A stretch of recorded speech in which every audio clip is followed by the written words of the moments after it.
لگی ستم کی اکبر کے جب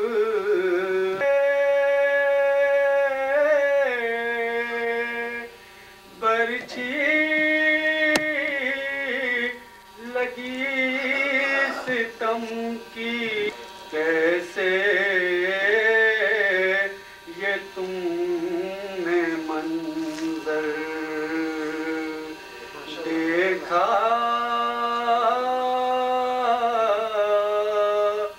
غریب زینب ماں جائے الوداع لو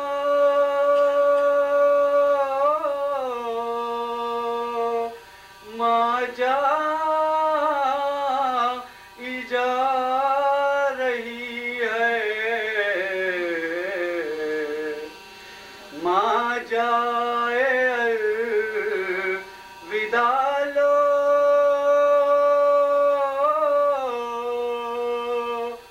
ماں جا رہی ہے جاتی ہے اب مدینے بھیا غریب زینب شیر خدا کی بیٹی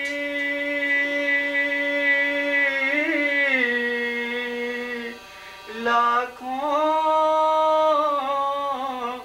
سلام تم پر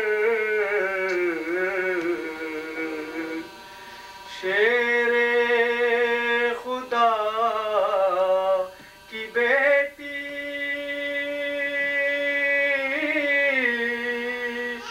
لاکھوں سلام تم پر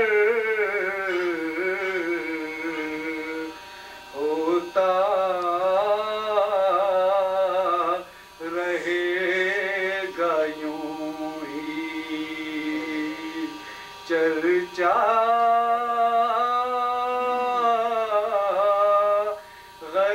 غریب زینب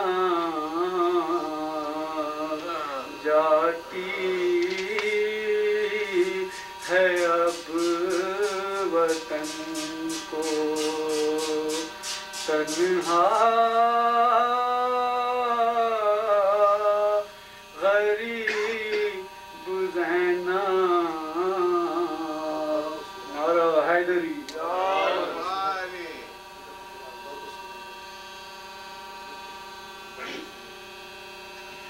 اکبر کے جب جگر پہ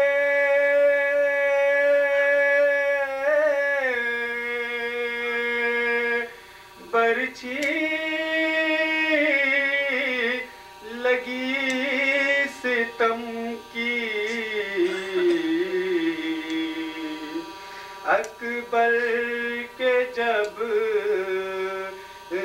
جگر پہ برچھی لگی ستم کی کیسے یہ تم نے منظر دیکھا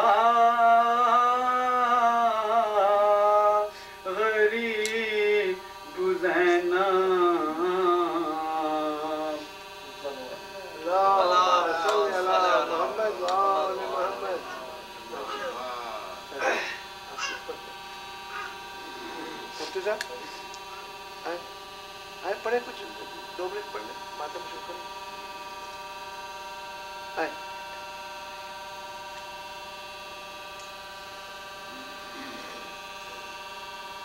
ماشاء اللہ بہت اچھا پڑھ رہا ہے محمد